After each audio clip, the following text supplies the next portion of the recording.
Hello and welcome to the National League Rugby Review Show. Despite the Six Nations starting this weekend, there's still loads of games in the National League to get stuck into. So let's begin with our key game this weekend.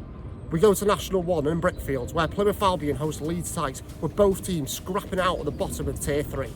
Both teams will desperately want the points, so let's see how the action unfolds in Devon. So with Plymouth Albion to get us underway here at Brickfields for this massive National 1 clash against Leeds Tykes. Venables. Leeds Tykes moving the ball well. Morgan into Williams. Williams finds Robinson, and Robinson into Dukes now on the left-hand side. Dukes around one tackle, stays in play really well. Gets to his feet. Dukes, is he going to make the corner? He does. Great start for Leeds Tykes.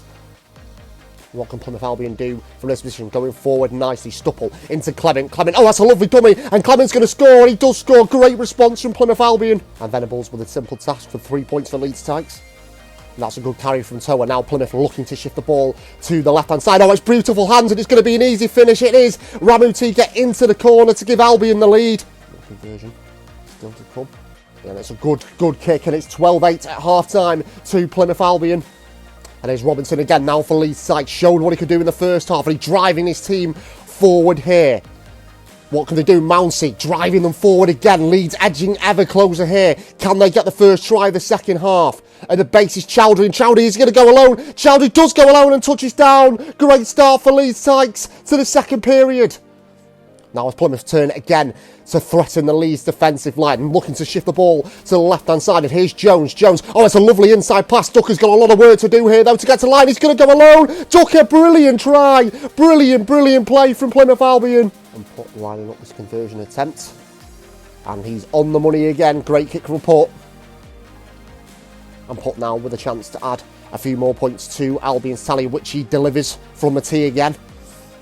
And will Plymouth's pressure now finally take its toll on Leeds Tykes, who have been penalised a couple of times when Albion have really gone hard at them, and they are driving forward, they are moving forward according to the referee. This is another strong rolling maul here from the home side.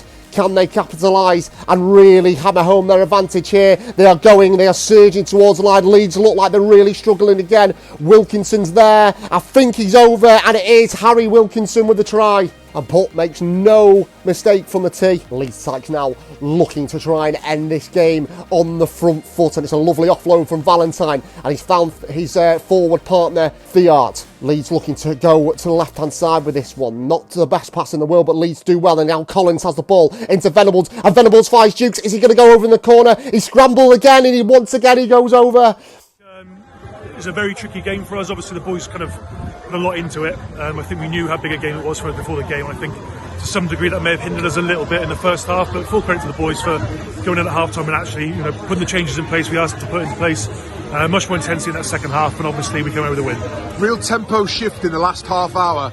How pleased are you with your forward pack especially, that really did assert their dominance? Oh, it's a massive part of our game, and obviously the fact that we made no forward subs just shows how much of a shift they put in.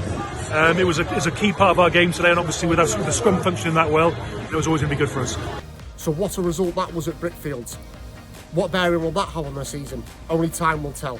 But let's dive into the last 3 games of National 1, and we start on Friday night in the capital. Steve Jackson brings you the latest. Rosslyn Park had lost to Bishop Stortford last time out, but they responded in the best possible way against Tunbridge Juddians on Friday night. A bursting run from fullback Henry Robinson saw him touch down to add to Arthur Ellis' first score of the evening.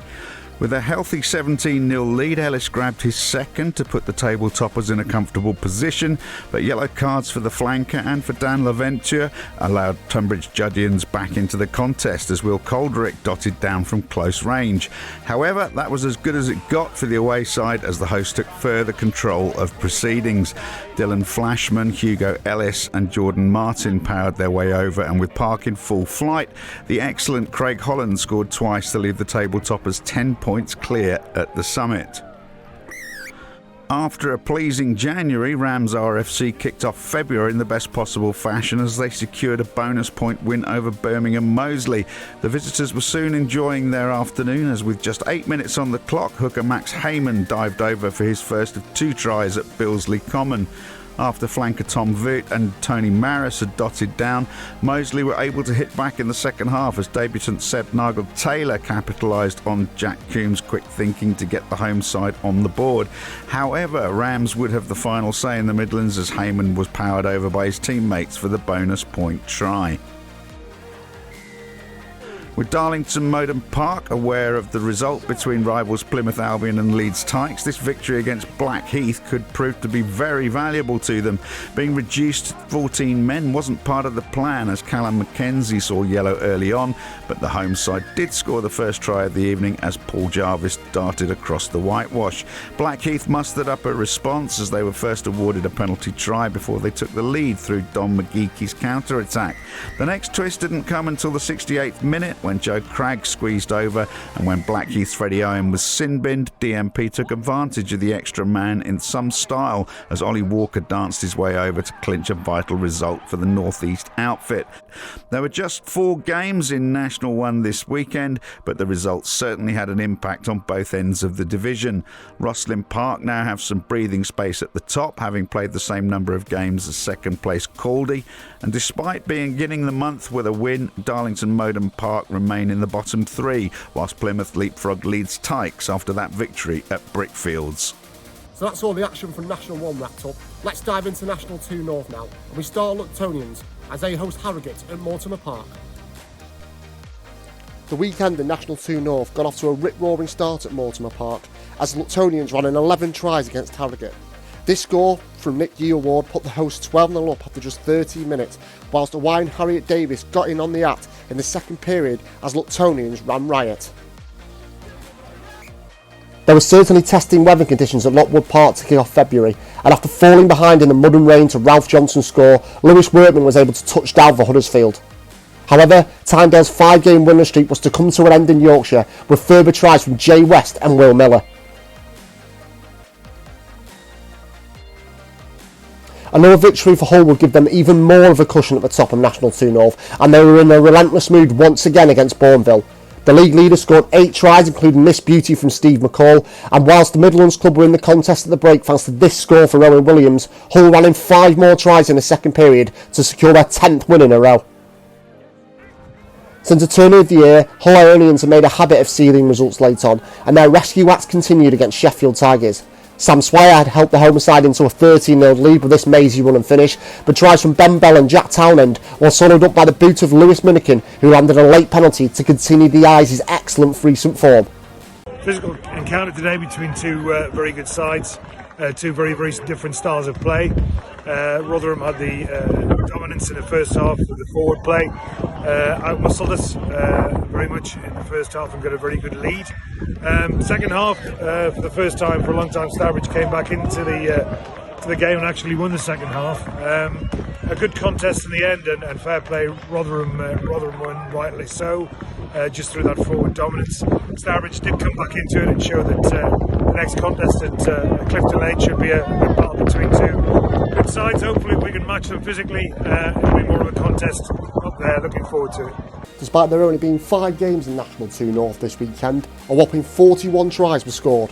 Hull's victory over Bourneville now leaves them 12 points clear at the top of National 2 North, whilst Rotherham's win at Stourbridge means they are now up to 3rd in the table.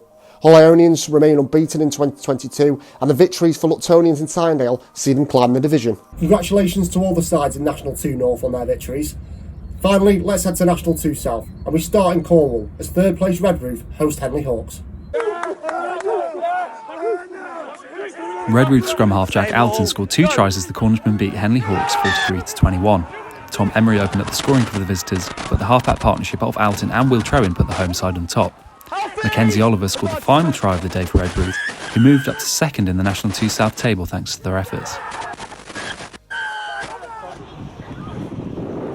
Esher have taken top spot in the South thanks to their 27-24 win over Guernsey in West London. Playing at Molesley Road, the home side were awarded 2 penalty tries on the way to victory, with fly half Sam Morley's try and boot doing the rest of the work for Peter Winterbottom's side. The Lions scored 3 tries in the opening 20 minutes to leave Barnes in their wake for much of this encounter in the West Midlands. Joe Brock, Devon Constant and Nick Cairns registered those tries, whilst Barnes got themselves onto the scoreboard with a converted Peter Wakeman score. Matt Branfield scored the Londoners' final try before Kearns and Alex Wilcoxon put the contest to bed. 12-try thrill in East Anglia as Jacob Ford's Bury St Edmunds edged Old Albanian 44-43. Matt Bursey opened the scoring for the home side in the opening 6 minutes before OAs took control of the first half to lead 20-24 at the break. Tries from Will Atfield, Samir Karbuch as well as the metronomic boot of Charlie Reid meant that BSE withstood a late surge from OAs who scored tries through Jared Sage and Ben Charnock.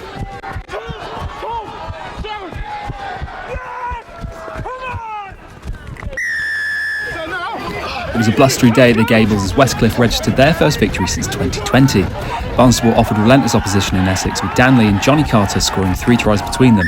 In the 19th game since that 16-10 win over Old Albanian in Hertfordshire, Paul Etty-Slater, Greg Bannister, Jim Smith and George Maloney scored the tries for the home side as they dug in deep to pick up a rare win, no doubt leading to memorable celebrations long into the night.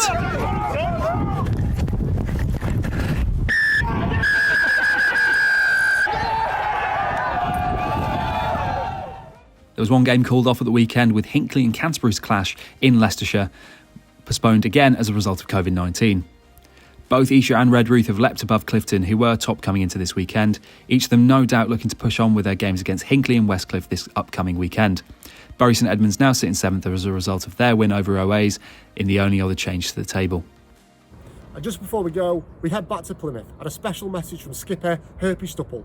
The Albion forward is celebrating his 10th year of service at Brickfields and he's hosted a testimonial in May. Hi guys, it's Herbie Stupple here, the captain of Plymouth Albion. Just letting everyone aware that it's my testimonial year this year, and we're having a game put in place for the 21st of May, which will be my Select 15 against the Cornwall Select 15. With a lot of things happening throughout the day, we have Fisherman's Friends playing live after the game, as well as two charities which I hold close to my heart, MNDA and Blesma Limbless Veterans as well, which we'll be doing a charity auction for, as well as some raffle and other things put in place, as well as a hog roast and other bands lined up for the evening and lots of entertainment. During this game it'll be some of my old friends and old players that I've played against in the past, and it'll be a good old spectacle really, and a good chance for everyone to watch some good rugby and have a catch up and a good day and raise some money for 2 good charities. You can get your tickets on Ticket Source. Just type in Herbie Stupple testimonial and they'll come up. It's £15 a ticket. It'd be great to get as many people there as we can and to obviously help raise some money for these 2 great charities. Well, that's it for this week. Join us next time as round 20 gets underway and the final third of the season begins.